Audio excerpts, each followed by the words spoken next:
सरकार किसी चीज़ पे चर्चा नहीं करना चाहती तो कैसे चलेगा सदन? उनको कुछ तो मानना चाहिए ना। एसआईआर पे नहीं तो इलेक्शन रिफॉर्म पे, किसी रिलेटेड इशू पे भी तो कर सकते हैं डिस्कशन। तो जब तक वो डिस्कस नहीं करेंगे तो कैसे चल सकता है सदन? हमारे पॉलिटिकल पार्टी के जो मैनिफेस्टो होते हैं वो जनता को एक ड्रीम दिखाते हैं कि हम ये करने वाले हैं। अभी तो बिहार में 10,000 दिया है। अभी बीजेपी पे बिहार की जनता का बहुत बड़ा उधार है। विपक्ष कभी ड्रामा नहीं करता। विपक्ष ड्रामा करने वालों को रोकता है कि आपने जो मैनिफेस्टो में जो बातें कही हैं उन बातों को पूरा करिए।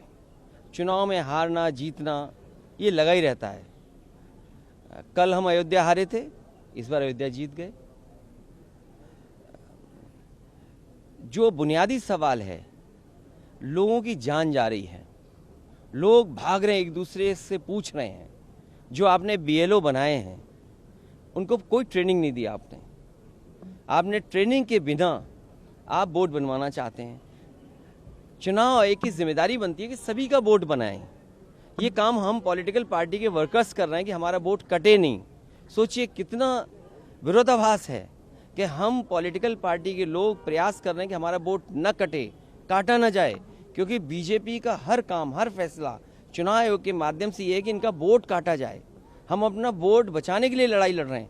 ये रिवीजन किस बात के लिए हो रहा है? रिवीजन इसलिए हो रहा है कि बीजेपी की कैसे मदद की जाए, क्योंकि जो लोग हार गए चुनाव में वो रास्ता ढूंढ रहे हैं कि चुनाव को कैसे जीता जाए।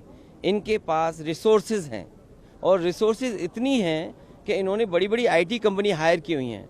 इनकी बड़ी आईटी कंपनी इनको मदद कर रहे हैं इनके वोट बनवाने में, इनके वोट किसके काटने, किस बूथ पे काटने। मैं आपसे फिर कहता हूँ, बिहार की बात भूल जाइए, बिहार अलग चुनाव था। यूपी में जो दिखाई दे रहा है या वेस्ट बंगाल में जो दिखाई दे रहा है वो यही दिखाई दे रहा है कि बीजेपी की रणनीति है कि जिन बूथों पर विपक्ष जीता है उन बूथों पर सबसे ज़्यादा वोट काटा जाए।